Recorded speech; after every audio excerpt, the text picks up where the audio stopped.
Simulan na po natin yung pagtuklas sa ating mga bagong kaalaman sa pamagitan po ng ating trivia. Siyensya po ang ating topic, agham. Narito po ang ating katanungan. Alam nyo ba kung ang space traveler ng US ay astronaut, ang Russia naman ay cosmonaut, aling bansa naman ang taikonaut? Ganun pala yun. Very strict pala yung astronaut pag space traveler galing ng Amerika. Cosmonaut naman pag Russia. Ang tinatanong natin, anong bansa naman yung merong space traveler ang tawag taikonaut? Letter A, India. Letter B, Japan. O letter C, China. Narito po si Micaela Herrera, isa po siyang vegetable vendor. Ayan, good morning po Ate Micaela. Good morning. Batang-bata pa siya. Ilang taon na kayo, Ate Micaela? 22 years old. Wow, 22 years old. Gaano katagal ka nang nagtitinda dyan sa Agora Market? Yung mama ko po, matagal na po talaga sila nagtitinda. Bata pa po kami. Ako po, almost, na po din. Matagal na rin po. Siguro po, mga, 5 years na rin po. Wow. So, nag-aaral ka, tapos pag meron kang oras, tumutulong ka sa pagtitinda? Apo. Ayun. So, ngayon na estudyante ka? Tama ba, Micaela? Wow naman. Pinapabilib mo naman ang ating mga taga-subaybay, Micaela. Hindi biro yung mag-aral, tapos at the same time, tumutulong pa sa pagtitinda. Yun. Bakit mo naisipan, Micaela? Kasi mahirap na nga mag-aral Pero, bakit mo naisipan na maglaan pa rin ng oras para tulungan ang iyong mga magulang? Kasi po, nakikita ko rin po na, minsan po na wala din po silang pahinga kasi po, mamimili pa po, tapos mag-aayos pa po na paninda. Kaya po kahit kapag may anting oras po ako makapagpahinga po. Wow! Alam mo, gusto ka naming palakpakan, Micaela. Ayan, mamaya yung ating palakpak, Micaela. Pero pinapabilib mo kami, sa iyong dedikasyon, Micaela, at pagiging responsableng anak. And at the same time, you make sure na hindi mo napapabayaan ang iyong pag-aaral, Micaela. Ayun. Baka may mga gustong batiin, Micaela. At lalo pat ngayon ay Lunes. Yan. We anticipate yung mga karinderya, di ba, Micaela, na magluluto ng lalo na yung mga malalapit sa eskwelahan. Yan. Ito yung kanilang araw din ng pamamalengke. Tama ba? Apo. Ayun. Binabati ko lang po yung mama ko po na nasa bahay. Ayan. Hello. Si nanay ay papalit sa'yo mamaya? Apo. Ay, kasi, papunta po siya rin. Kasi may pasok ka na? Blended naman po Balik po ngayon po, puro online lang po. Ang galing, Micaela. Sige, ipagpatuloy mo yan, Micaela. Yung ganyang gawain mo na maaga pa lang, natututuhan mo na yung tinatawag na na sense of responsibility. Yan, training yan, maagang training yan sa pagbuno mo, pagharap mo sa totoong hamon ng buhay. Maraming salamat, Micaela. Inspirasyon ka ng maraming kabataan. 4 na probinsya ang apektado ngayon ng shellfish ban na ipinatupad ng Bureau of Fisheries and Aquatic Resources. Ang 4 na lalawigan na yung Zamboanga del Sur, Leyte, Eastern Samar at Zamboanga Sibugay Province sa pinakahuling pag-usuri kasi ng BFAR sa tubig mula sa karagatan ng 4 na probinsya nagpositibo sa paralytic shellfish poison o toxic red tide na lagpas sa regulatory limit. Nilinaw ng BFAR na ang mga isda, pusit, hipon at alimango na mahuhuli sa mga karagatan ng 4 na probinsya ligtas namang kainin. Sa kondisyong yan po ay sariwa o kahuhuli lang, hinugasan ng maigi at inalis yung mga lamang loob bago lutuin. Ang pagkain ng mga shellfish na kontaminado ng red tide ay makakaapekto sa nervous system ng tao at ang sintomas nito ay agad na makikita makalipas ang kalahating oras matapos na makakain ng lamang dagat na may red tide toxin. Ipinababatid naman ng lokal na pamahalaan ng Noveleta, Cavite sa mga nagnanais na mag-enroll sa Alternative Learning System o ALS na maaari pang mag-register hanggang sa February 14. Valentine's Day yun .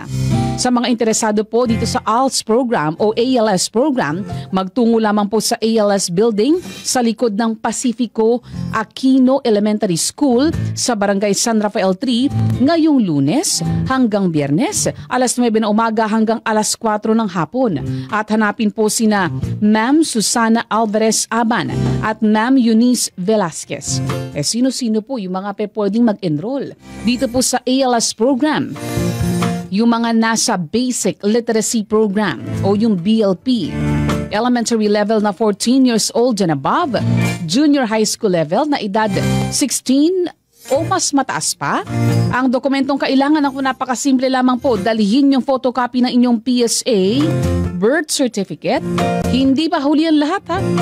Napakaganda nitong programa ng ALS dahil binibigyan ng tsansa itong ating mga kabataan na matapos yung kanilang secondary course.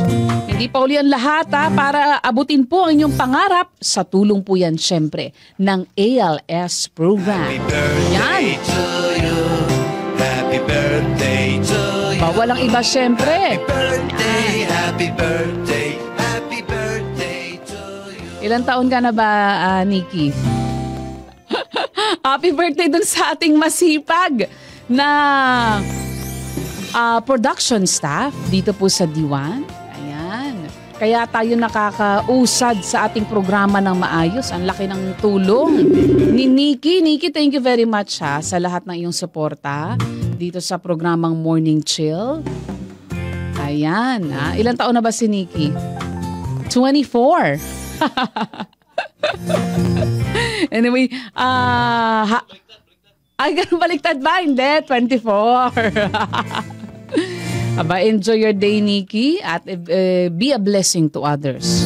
Sa LGU naman po tayo, tumanggap po ng mga bangka at makina ang mga benepisyaryo mangingisda ng Cavite City, Rosario, Tanza at Naik. Sa Naik, isinagawa po ang pamamahagi ng bangka sa tapat ng Municipal Hall, habang sa Kapipisa Covered Court naman sa Tanza, isinagawa ang pag-turnover ng mga bagong bangka kasama ang mga makina nito. Nagtungo naman sa Rosario Elementary School ang mga benepisyaryo ng bangka at makina na magagamit sa pangisda.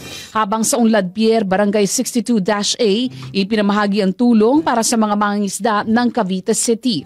Ang pamahagi po ng motorized fiberglass boat ay pinangunahan po ni Senate Majority Leader Francis Tol Tolentino bilang pagtupad sa kanyang pangako matapos na salantahin ng malawakang oil spill ang kanilang kabuhayan noong 1 taon.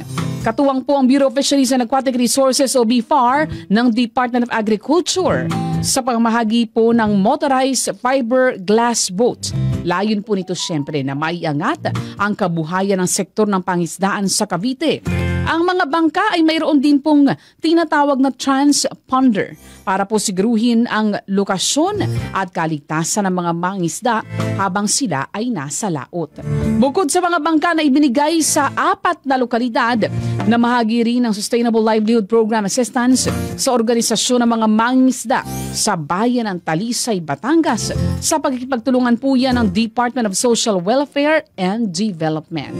Abay, bumabati na rin tayo ng happy birthday. Happy birthday din po kay Ma'am Vel Reyes, ang masipag po na executive staff ni Senate Majority Leader Francis Tol Tolentino. Maraming salamat din po sa walang sawang pag-alalay dito po sa ating programa. Karamihan po dito is mga batilyo, tindera, sidecar boy, papunta sa fishport. Yun yung mga kinakabuhay ng karamihan. Bilang suporta po sa DILG na programa na hapag, yung halina't magtanim ng prutas at gulay.